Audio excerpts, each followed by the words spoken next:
Hello class, and welcome to your Chapter 3 lecture on the history of parole and mandatory release.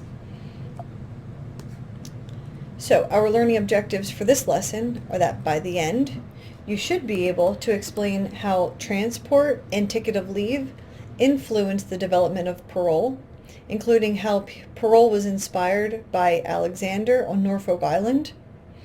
Discuss how parole was subsequently implemented by Walter Crofton in Ireland, as well as Zebulon Brockway in New York's Elmira Reformatory. You should be able to identify the reasons why discretionary parole was replaced by mandatory release in many states. Describe the demographic characteristics of parolees today, as well as argue the pros and cons of medical release. So, let's look at the introduction. So most prisoners are re-entering the community under some type of supervision. Currently, there are 870,000 state and federal prisoners completing a sentence in the community. We have three types here: mandatory release, discretionary release, and expiration. So mandatory release is where the offender is released automatically to the community after they serve their maximum sentence minus any good time that they've earned while under supervision. So this is done through legislative statute, and mandatory release is specifically tied to determinate sentencing. Discretionary release is done by a parole board. So this is where an offender is released because the board feels that they have earned the privilege of being released, and the offender here will remain under supervision for an indeterminate amount of time. Expiration, on the other hand, is where a prisoner has served 100% of their sentence, and they are being released outright from prison under no form of supervision. So know that expiration is equal to a prisoner serving 100% of their sentence, while mandatory release is where the offender is released automatically to the community after they've served the maximum sentence minus any good time earned. So it's not really 100% of the original sentence they were given. Where the origins of parole lie? Well, they come from the French derivation of parole d'honneur, which is word of honor. It just means word of honor. So looking at Manuel Montesino, George von Obermeyer, we'll take a look at Alexander on Norfolk Island, as well as Sir Walter Crofton and the Irish system. So let's start with Colonel Montesino. So he was the governor of a prison in Valencia, Spain, and he used a military type discipline.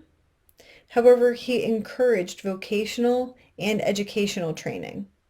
So prisoners here could actually earn a 1/3 reduction in their sentence for good behavior and having positive accomplishments. He believed that self-respect was one of the most powerful sentiments of the human mind, and that the moral object of prisons should not be to inflict punishment, but actually to correct behavior and return men to society better off than when they came in. So looking now into George von Obermeyer, he was a former prisoner of war in Russia during the War of 1812. So he experienced inhumane treatment firsthand as a prisoner of war. He was a prison warden who reformed a number of Bavarian prisons, and he suggested that the prison aid societies should supervise inmates once they were released. During this time, though, reformation was considered a radical idea. So he substituted education for the ideals of the ball and chain, and he also would appoint inmates who had leadership qualities over large prison populations as monitors. So he would help them see the leadership qualities in themselves and help them start to see that they could be responsible for something. Provided them an education rather than simply punishing them and tying them to these balls and chains. And he abolished corporal punishment in his prisons. Now, Alexander, I don't even attempt to pronounce that last name. He is considered the father of parole.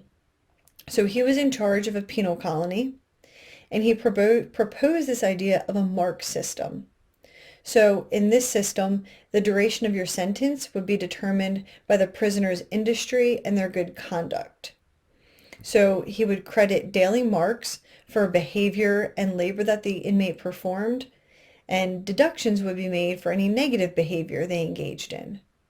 So in Norfolk Island, this was where he was allowed to test his mark system, and he was able to transform this penal colony, who was known for having incorrigible convicts and a lot of crime and of violence in their prisons, to a peaceful and orderly society.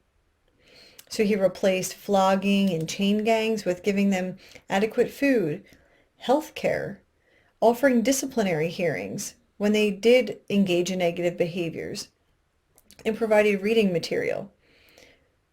He did all of these things and all of these reforms after he actually went and spoke to the convicts on the island and asked, what is it that you need?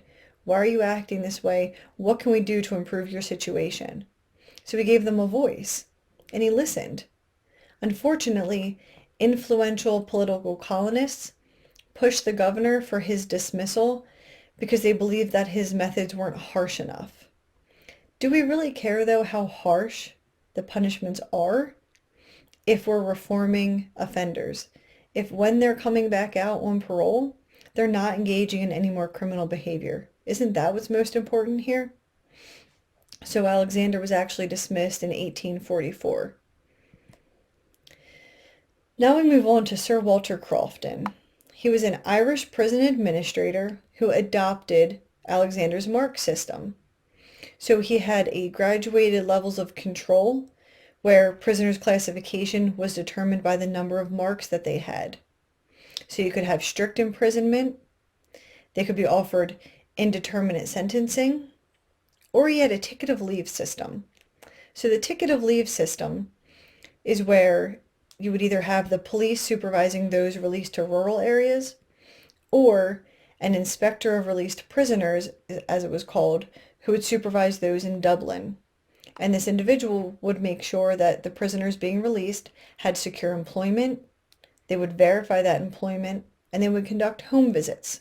Does this sound similar to what we do today with parole and probation? Should. We're getting closer. So let's just briefly talk about parole and prisoners of war. This is very interesting. So the Geneva Convention says that countries can authorize the military to use parole.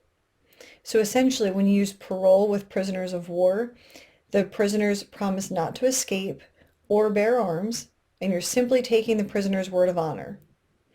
The United States, however, does not allow any member of our military to enter into any of these parole agreements with other countries. So now let's quick look at how parole has developed in the United States. Parole was first tried in New York at the Elmira Reformatory. We then had federal parole beginning in 1910. Look at the difference there in years. We first tried parole in New York in 1876, and it wasn't until 1910 when federal parole was adopted. Federal parole was formalized under the Attorney General's office 20 years later. However, another 20 years later, the parole board was placed under the Justice Department because there was an increased prison population. So we needed more departments to be able to handle all of the prisoners in prison as well as those being released. There are 4 justifications for the use of parole. First, we can reward good prison conduct. So when offenders are doing what they're supposed to be doing in prison, they're not engaging in poor behaviors, we can offer them parole to remove them and to reduce overcrowding. We can offer post-release supervision for these offenders to make sure that they're still not engaging in criminal behaviors or for juveniles delinquent behaviors, and make sure that they're doing the right thing. It offers a release from an indeterminate sentence, and it also reduces the cost of incarceration. So let's go back to rewarding prisoners for good conduct, for good prison conduct. So the good time law in New York actually allowed prisoners to receive 1 full day off of their sentence for every day they had of no misconduct. This was our first legal recognition that we had in the United States of shortening a prison term based on good behavior. So now when we finally release these offenders after they've been incarcerated, because remember, parole is after incarceration, in 1822, as early as then, we saw the importance of caring for released prisoners. However, it was done through volunteers and the prison aid societies. We then had the Philadelphia Society appoint 2 agents to supervise prisoners who were being released from the Philadelphia County prisons and penitentiaries around 1851. But it wasn't until 1845 that we had our first paid supervision employees in Massachusetts. So when an individual is released from an indeterminate sentence, indeterminate sentencing was adopted in New York, and Zebulon Brockway helped pass the indeterminate sentencing law that was seen at the Elmira Reformatory. So remember, that's where parole first started.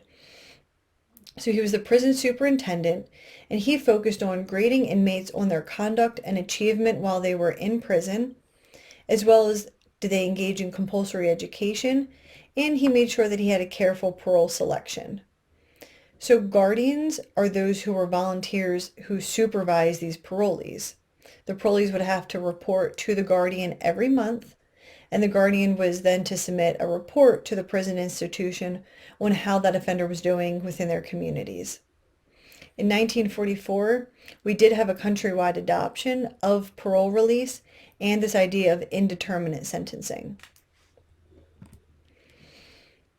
So we needed to reduce the cost of incarceration, right? It costs a lot to put an offender in prison. So in the beginning, American prisons were fully self-supported by prison labor. Convicts were actually leased to private companies who would pay less for prison labor than they would for a regular citizen. So in this way, prisons then made a huge profit off of the offenders, but the convicts saw none of that money. Many of them actually worked in remote camps doing hard labor. So this led to the organization of labor unions, which pushed to limit private companies using prison labor. And then because of the Great Depression legislation, limited convict labor to only goods that were being sold to government agencies. So because of this, prisons who were in remote camps had to be relocated to prisons, which meant that new prisons had to be built to make space for all of those incoming prisoners.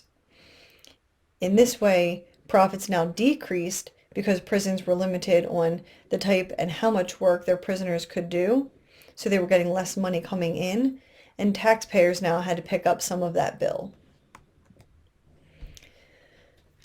So the medical model. The medical model is one of our first rehabilitative ideals. So this assumes that criminal behavior has roots in environmental and psychosocial aspects of an offender's life. Here we believe that behaviors can be corrected and that parole boards are meant to determine the optimal time for release. So we need to look at every offender on an individual basis. We here want to look at why did the offender commit the act that they did, and what can be done to improve their situation so that they don't commit that same act again. So critics of these parole boards here say that lasting change was not seen in these offenders like we thought it would be, and that it's very difficult to accurately predict future behavior. So with the medical model, we assumed that a correctional specialist had the ability to actually diagnose an offender's problems and develop a means of curing them. But it didn't seem that we actually could. So moving from discretionary parole into mandatory release, discretionary release is done by a parole board. It's discretionary. It's up to the discretion of the parole board. Whereas mandatory release is done through a statute. So legislation says this is when the offender will be released. Discretionary release, unfortunately, led to unfair sentencing disparities. So we saw these in different racial and ethnic groups, those of lower socioeconomic status, and even the place that a person was convicted could determine whether they were given a certain sentence or not. So this way, the justice model was emphasizing severity of the crime, which is inherent in determinate sentencing. You commit this type of crime, it is this severe, this is the type of sentence you're going to get. We're not looking at individual factors. So the Comprehensive Crime Control Act of 1984 actually abolished federal parole boards and replaced them with supervised release. So post-prison time, supervised release is post-prison time that all offenders will serve, and it's typically between 1 and 5 years. So now, U.S. probation officers supervise both probationers and parolees. Arguments in favor of using discretionary release say that parole boards can incentivize release through treatment programs by saying that, okay, offender, you need to participate with this type of treatment program, and then we can say that you've been rehabilitated or you've received treatment, and we're more comfortable releasing you to society, rather than mandatory release, which the person does not need to participate in any type of treatment programs or anything to be released, because determined by the statute, they must be released at that specific time. We have objective assessments now and parole guidelines, which can improve our decision making. So it's not a willy-nilly decision that the parole board is making. They're using risk assessments, they're using guidelines, and they're making educated decisions. Victims also have a say in release with discretionary release. Victims have no say when it comes to mandatory release. And by abolishing discretionary release, this does not mean that an offender is going to serve their full sentence. They can still receive good time earned. It does not prevent prisoners from being released. So it seems silly, but at the end of the day, most prisoners are going to be released back into society. So whether it's done through discretionary release or mandatory release, I don't know how you feel. Think about this. Would you prefer that an offender is released through discretionary means, where they've had to show that they've been receiving some type of treatment and they are rehabilitated and able to enter society? Or would you prefer that an offender is given a mandatory release date without having to prove that they have been rehabilitated? And it does not increase public safety. The offender with mandatory release, again, does not have to participate in programs, so we don't know if they've been rehabilitated. So we don't increase public safety by getting rid of discretionary parole. So looking at parole today, most states do require some form of post-prison supervision. 17 states have determinate sentencing and 33 have indeterminate. Pennsylvania uses indeterminate sentencing and mandatory post-prison supervision. So the releasing authorities vary, whether it's a parole board or whether it's going to be through statute. Let's look at the characteristics of a parolee. In the southern region of the United States, we see very high incarceration rates, but lower parole rates. And in the northeast region, we see some of the lowest incarceration rates, but the highest rates of release. Looking at gender, most of our parolee population is male at 87%. And looking at race and ethnicity, 44% are white, 38% are black, and 16% are Latino. Now, the reasons for an individual leaving parole simply means the person is now no longer on parole, and for what reason was that? 61% is due to a successful completion, which is good. However, 19% leave parole because they have their parole revoked, whether through technical violations, not participating with treatment. 7% are returning to prison for a new crime. 7% have absconded. They have left the jurisdiction. They are nowhere to be found. They're no longer around. We're no longer able to supervise them. And 6% have either had their cases transferred or they're deceased. So what types of offenses are parolees typically convicted of? Well, it's a little different for state and federal parolees. For state parolees, they have higher rates of violent and sex offenses, while federal parolees have higher rates of weapons offenses or drug offender or are drug offenders. So at the state level, when you look at the types of drug offenses we have, they're typically possession of drugs, selling drugs, whereas at the federal level, you have drug trafficking and drug distribution charges. Looking at theft, at the state level, we have things like larceny, burglary, car thefts, where at the federal level, we have your more white-collar crimes. These are money laundering, extortion. So you see how the level of crime is definitely more severe at the federal level when looking at the types of drug offenses and theft offenses. So what are the contemporary functions of parole? Why do we have parole today? Well, there's a shift today to parole being more of an enforcer of the law with a low tolerance for violations, which has led to high rates of revocations. So by enforcing restrictions and controls on parolees in the community, as well as providing services that help parolees reintegrate back into society with a non-criminal lifestyle. And finally, hopefully increasing the public's level of confidence in the effectiveness as well as the responsiveness of parole services. So we know that we need to control our prison populations, which is why we have parole. We need to save costs, and if an offender is no longer a risk or has served their time, we need to release them. But we need to release them with services. So parole in this way is looked at as a backdoor keeper of prisons. So some states have given the legislative authority and even direction to their parole boards to control prison populations. So they have flat out said, you need to make sure that we do not have too high of prison populations. So parole board, make sure that you are releasing an appropriate number of offenders onto parole to control this. There are also informal agreements.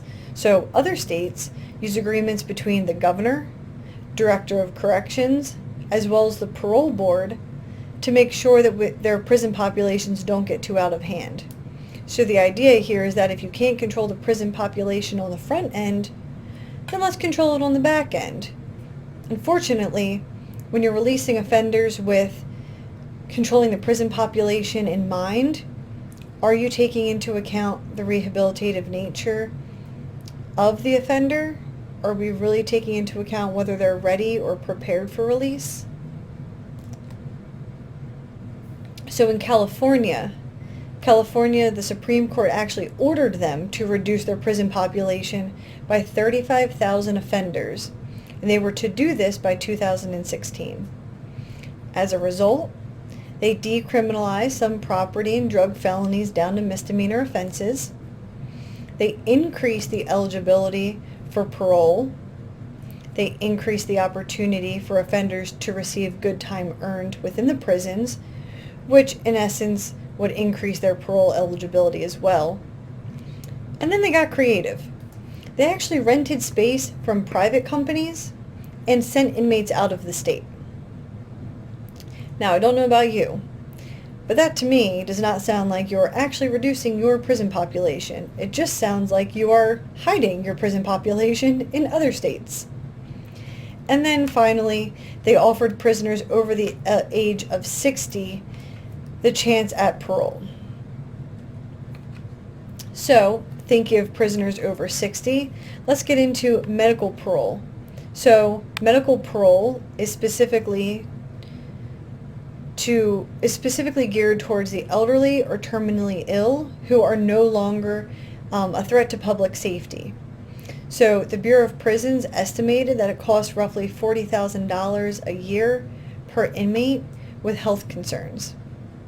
So a medical condition to be eligible for medical parole, it must be terminal, permanently limit the movement of that offender in some way, and that the medical condition can be treated for less money in the community than it is currently being treated for in prison. So compassionate release is also another form or another name for medical parole. In compassionate release, to have compassionate release, you must have compelling and extraordinary circumstances that could not have been foreseen at the sentencing hearing for the offender to be released on compassionate release. It's not widely used though, and neither is hospice care. So hospice care is very cost effective. So for offenders who are in prison and who have a medical condition, they can be released into hospice care, which is also a more humane treatment for the offender as well as their families. Because in this way, they're able to still be supervised, and we're able to make sure that we know where they are because they're in a hospice environment. However, their families are now able to visit with them more frequently and to be there for them in their last days. So in sum, increased crime rates, a perceived failure of rehabilitation programs, and poor perceptions of parole boards cause the medical model of rehabilitation and indeterminate sentencing to be replaced with the justice model and determinate sentencing. Discretionary release is where the correctional authority determines when the offender is ready to be released, typically the parole board. Mandatory release is when an offender is released regardless of their behavior inside of prison. 23% of released offenders do not receive post-prison supervision, although most states do have mandatory post-prison supervision requirements. There are multiple purposes of parole. First is to ease prison crowding, to provide a behavior incentive while that offender is incarcerated, to save money because prison is expensive, and to successfully reintegrate offenders back into society. Finally, medical parole, also known as compassionate release. The idea is to control the medical costs within prison and to allow low-risk offenders to live out their time with their families. So that was your Chapter 3 lecture. Also feel free to use the PDF that I will post of this to follow along and take your notes.